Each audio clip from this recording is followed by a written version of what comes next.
Type के नहीं, तो हमिंग से इरिटेशन होता है। हमिंग से आपको वो क्वालिटी कभी फील नहीं कर सकता जो एक्चुअल पब्लिक को चाहिए। কি বন্ধুরা ভালো না চলে এসছো, চলেই যখন আসছো তোমাদেরকে বলবো প্রথম থেকে লাস্ট অবধি অবশ্যই ভিডিওটা দেখার জন্য। কারণ বন্ধুরা আজকের ভিডিওটা খুবই কিন্তু একটা সিরিয়াস টপিক নিয়ে কিন্তু হতে চলেছে। তোমরা যদি ডিজে লাভার হয়ে থাকো এবং তোমাদের যদি ইচ্ছা থাকে কোনো একটা সেটআপকে নিয়ে এসে তোমাদের ক্লাবে বাজাতে বা রোড শো করার যদি তোমাদের ইচ্ছা থাকে, তাহলে কিন্তু তোমাদেরকে অবশ্যই কিছু নিয়ম মানতে হবে। আর যদি সেই নিয়মটা তোমরা যদি না মানো, তাহলে কিন্তু আজকের পর থেকে তোমরা আর কোনো সেটআপই কিন্তু ভাড়া করতে পারবে না এবং তোমাদের সেই সেটআপের মালিকও কিন্তু তোমাদেরকে কোনো সেটআপ কিন্তু ভাড়া দেবে না। কি হয়েছে সমস্ত কিছু কিন্তু ডিটেলসভাবে আলোচনা করব। আর রিসেন্ট পূর্ব মেদিনীপুরে একটা বহুত বড় ঘটনা ঘটে গেছে এই ডিজে সেটআপকে নিয়ে, তো সেই বিষয়টাও নিয়ে কিন্তু আলোচনা করব। আর সেটআপের মালিকদেরকে একটা কথা আমি বলতে চাই, তোমাদেরকে এই জিনিসটা ভাবা দরকার যে কোন জায়গায় বড় সেটআপ দেওয়া দরকার আর কোন জায়গায় ছোট সেটআপ দেওয়া দরকার। সেই জিনিসটাও কিন্তু তোমাদের মাথায় থাকা দরকার। সেই জিনিসটা তোমাদের যদি মাথায় না থাকে, তাহলে পুলিশ প্রশাসন কিন্তু ঝামেলা করবে। ফিল্ড থেকে কিন্তু তোমাদের সেটআপটাকে পুলিশ প্রশাসন কিন্তু তুলে নিয়ে চলে যাবে, তোমরা কিন্তু কিছুই করতে পারবে না। তাহলে কি করলে তোমাদের সেটআপটাকে ফিল্ড থেকে নিয়ে যাবে না এবং ডিজে লাভাররা কি করলে সেটআপ ভাড়া করতে পারবে, সমস্ত কিছু কিন্তু ডিটেলসে আলোচনা করব। তো চলো টাইমটা নষ্ট করে কিন্তু ফটাফট বন্ধুরা ভিডিওটা শুরু করা যাক। বন্ধুরা ভিডিওটা শুরু করার আগে তোমাদেরকে একটা ছোট্ট ভিডিও ক্লিপ কিন্তু আমি শেয়ার করতে চাই। তো আমার সাথে সাথে তোমরা কিন্তু সেই ভিডিও ক্লিপটা দেখো। তো চলো দেখতে থাকি সেই ভিডিও ক্লিপটা। ডিজে বক্স ব্যবহার সম্পূর্ণভাবে আইন বিরুদ্ধ এবং সাউন্ড সিস্টেমের প্রতিযোগিতা কোনোভাবেই বৈধ নয়। সুতরাং আপনারা কেউ কোনো রকম সাউন্ড সিস্টেমের প্রতিযোগিতার আয়োজন করবেন না, অন্যথায় পুলিশ। তো বন্ধুরা তোমরা শুনলেই পুলিশ প্রশাসন কিন্তু কি বলছে। পুলিশ প্রশাসন বলছে কিন্তু কম্পিটিশন টোটালভাবে বন্ধ, সাউন্ড কিন্তু বাজানো চলবে না। তো এইটা কী জন্য হচ্ছে? পুলিশ প্রশাসন আগে তো এই কথাগুলো বলেনি, তো রিসেন্ট পুলিশ প্রশাসন কেন এই কথাগুলো বলছে? তো সেই বিষয় নিয়ে কিন্তু আজকে পুরো ডিটেলসভাবে আলোচনা করব। তো তোমাদেরকে বলে দিচ্ছি এটা কিন্তু পূর্ব মেদিনীপুরের ঘটনা। তো পূর্ব মেদিনীপুরে পুলিশ প্রশাসন কিন্তু বক্স কিন্তু টোটালিভাবে বন্ধ করে দিয়েছিল। কোনো সেটআপ কিন্তু আর পূর্ব মেদিনীপুরে না কম্পিটিশন করছিল, না রোড শো করছিল, কোনো ফিল্ডে গিয়ে বসে বাজাচ্ছিল, কোনো কিছুই কিন্তু হচ্ছিল না। প্রত্যেকটা সেটআপের মালিকের কিন্তু মাথায় হাত উঠে গেছিলো যে আমাদের লাখ লাখ টাকার সেটআপ তৈরি করেছি আমরা, কি করে আমরা সেই টাকাটা রিকভার করব এবং কি করে আমরা ফিল্ডে ভাড়া দিব। পুলিশ প্রশাসন এত সমস্যার মধ্যে আমাদেরকে রেখেছে। সেই কারণে পূর্ব মেদিনীপুরের ডিজে সেটআপের যতগুলো মালিক ছিল তারা একটা পুলিশদের সাথে একটা মিটিং করে এবং মিটিংয়ে কিছু তাদেরকে বলা হয় যে কিছু নিয়ম কিন্তু অবশ্যই তাদেরকে মানা দরকার। যে জায়গায় ছোটো সেটআপ বাজানো দরকার সেই জায়গায় অবশ্যই ছোটো সেটআপ বাজাতে হবে এবং যে জায়গায় বড় সেটআপ বাজাতে হয় সেই জায়গায় অবশ্যই কিন্তু বড় সেটআপ বাজাতে হবে। ওই নিয়মগুলো যদি মানা না হয় কিন্তু প্রশাসন কিন্তু সমস্যার সমাধান করবে না। পুলিশ প্রশাসন কিন্তু ফিল্ড থেকে বক্স তুলে নিয়ে চলে যাবে। আর হামিং সং, হ্যাঁ বন্ধুরা, এই হামিং সং কিন্তু বাজানো টোটালিভাবে কিন্তু বন্ধ করে দিয়েছে পূর্ব মেদিনীপুরে। রোড শো করলে হামিং সং বাজানো চলবে না, ফিল্ডে যদি বসে বাজে তাও কিন্তু হামিং সং কিন্তু একদমই বাজানো চলবে না। হামিং সং বাজালেই কিন্তু পুলিশ প্রশাসন কিন্তু বক্স তুলে নিয়ে চলে যাবে, তুমি কিন্তু কিছুই করতে পারবে না।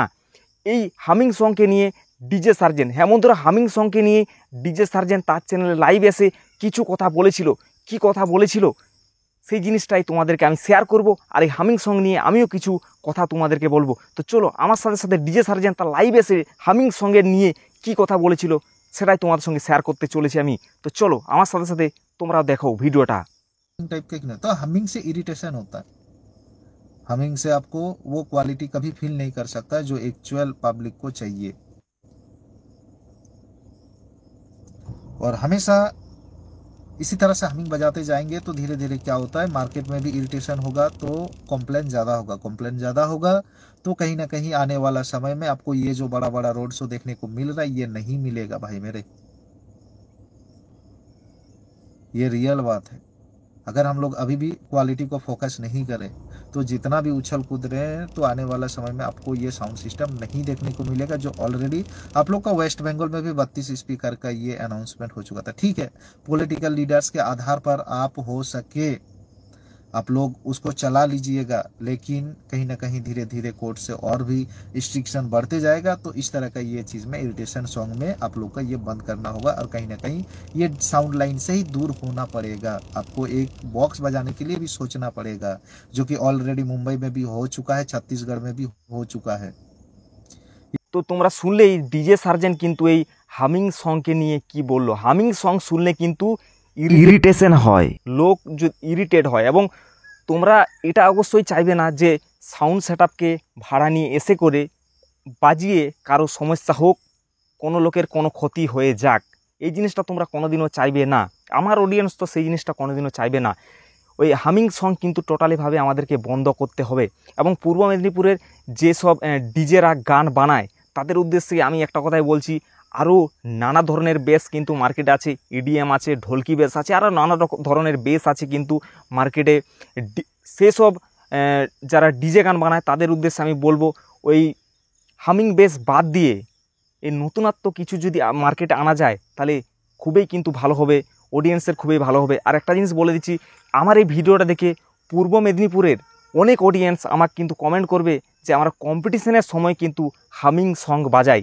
তো তাদেরকে আমি বলবো, আমি অনেক জায়গায় কম্পিটিশান গেছি, পূর্ব মেদিনীপুরে অনেকবার আমি কম্পিটিশান দেখতে গেছি, কিন্তু আমি রোড শো বলো বা কম্পিটিশান তো হামিং সং বাজাই, কিন্তু রোড শো হওয়ার সময় কিন্তু হামিং সঙ্গেই চলতে থাকে। আর একটা জিনিস বলছি, হামিং সঙ্গে কিন্তু কোনোদিনও রোড শোয়ে এনজয় করা যায় না। সেটা যদি একটা নর্মাল গান বাজে তাহলে কিন্তু আমি বলবো অনেক ভালো কিন্তু খুলে নাচ করা যায়, এনজয় করা যায়। তো বন্ধুরা, রিসেন্ট পূর্ব মেদিনীপুরে মিটিং হওয়ার পর পুলিশ প্রশাসন কিন্তু একটা নিয়ম বেঁধে দিয়েছে। সেই নিয়মের মধ্যে থেকেই কিন্তু ডিজে সেটআপ বাজাতে হবে।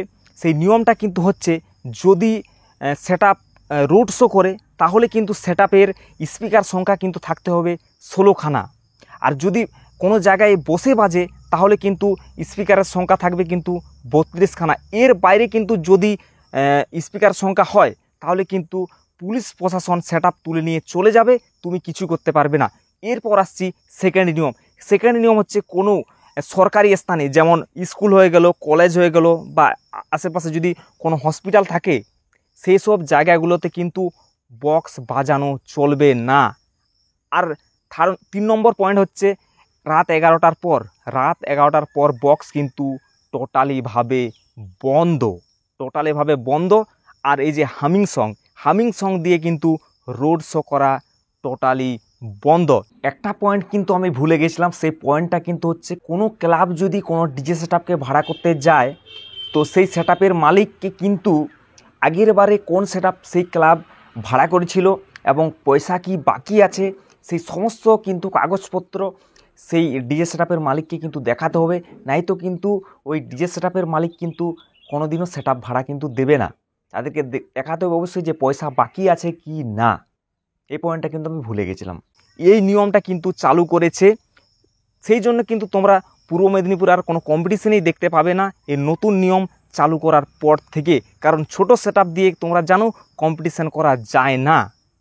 তো বন্ধুরা, এই নিয়মটা তোমাদেরকে অবশ্যই মানতে হবে। এবং পূর্ব মেদিনীপুরের যে অবস্থা, আমরা যদি সেই হামিং সং বাদ দিয়ে অন্য কিছু নতুনত্ব ডিজে গান না নিয়ে আসি তাহলে কিন্তু পূর্ব মেদিনীপুরের যে অবস্থা, বাঁকুড়াও সেটা হবে, পুরুলিয়াতেও সেটা হবে, এবং অন্যান্য আদার স্টেটগুলোতে যদি হামিং সং বাজানো হয় তাহলে কিন্তু ডিজে সেটআপ টোটালি বন্ধ করে দেবে পুলিশ প্রশাসন। আর তোমরা চাইলেও কিন্তু সেটআপকে ভাড়া করতে পারবে না, আর সেটআপের মালিক কিন্তু তোমাদেরকে সেটআপ ভাড়াও দেবে না। এরপরে একটা ছোট্ট পয়েন্ট আমি তুলে ধরতে চাই, যখন প্রথমবার কিন্তু ডিজে সার্জেন্ট আর পাওয়ার মিউজিকের কম্পিটিশান হয়েছিল সে সময় কিন্তু অনেকেই বলেছিল যে এই সেটআপটাতে শুধু মিড বক্স লাগানো আছে, ডিজে সার্জেন্টের সেটআপটায় শুধু মিড বক্স লাগানো আছে, তাহলে বেশ কোথা থেকে বেরাবে। তাদের উদ্দেশ্যে আমি একটা কথা বলে দিচ্ছি, ডিজে সার্জেন্ট কিন্তু 3টা পয়েন্ট নিয়ে কিন্তু সেটআপ বাজায়, সেটা হচ্ছে হাই, লো আর মিড। ডিজে সার্জেন্টের এই সেটআপটার মধ্যে যারা ডিজে সার্জেন্ট সেটআপ দিকে, সেই সেটআপটার মধ্যে কিন্তু এই পুরো সিস্টেমটাই কিন্তু বাঁধা থাকে হাই, লো আর মিড। সেই জন্য ডিজে সার্জেন্টের সেটআপের অনেক খতরনাক লেভেলের কোয়ালিটি হয়। আর ডিজে সার্জেন হামিং বেস যদি বাজায় ও সেটআপের মধ্যে, তো আমি 100% গ্যারেন্টি দিচ্ছি ওর সেটআপের সামনে কিন্তু কেউ দাঁড়াতে পারবে না। সেই জন্য ডিজে সার্জেন হামিং সং বাজায় না, কারণ সাউন্ডের একটা ফ্রিকোয়েন্সি যদি হাই, মানে শুধু হাই যদি বাজতে থাকে তাহলে কানে লাগবে, শুনতে ভালো লাগবে না। যদি লোই বাজতে থাকে গানটার মধ্যে তাতেও কিন্তু শুনতে ভালো লাগবে না। যদি মিডে বাজতে থাকে তাও কিন্তু শুনতে ভালো লাগবে না। তাই ডিজে সার্জেন্ট যে গানগুলো বাজায় সে গানগুলো হচ্ছে হাই লো মিড একদম ব্যালেন্সভাবে বাজায়। আর ওই সেটআপটা সেরকমভাবেই ডিজে সার্জেন্ট তৈরি করেছে যে সব জায়গাতেই সেই সেটআপটা কিন্তু মানিয়ে নিতে পারে। তো বন্ধুরা, আজকের ভিডিওতে তোমাদেরকে অবশ্যই বোঝাতে পেরেছি যে হামিং সং মানুষের কতটা ক্ষতি করছে, এবং হামিং সং বাজালে কিন্তু লং টাইমের জন্য তুমি তোমার সেটআপ কিন্তু চালাতে পারবে না। আর তোমাদের কি মতামত অবশ্যই কিন্তু কমেন্ট বক্সে লিখতে কিন্তু ভুলো না। আর আজকের ভিডিওটা তোমাদের কেমন লাগলো সেটাও কিন্তু কমেন্ট বক্সে জানাতে ভুলো না। চলো বন্ধুরা, দেখা হবে তোমাদের সাথে পরে আরও। ওকে, বাই, টাটা।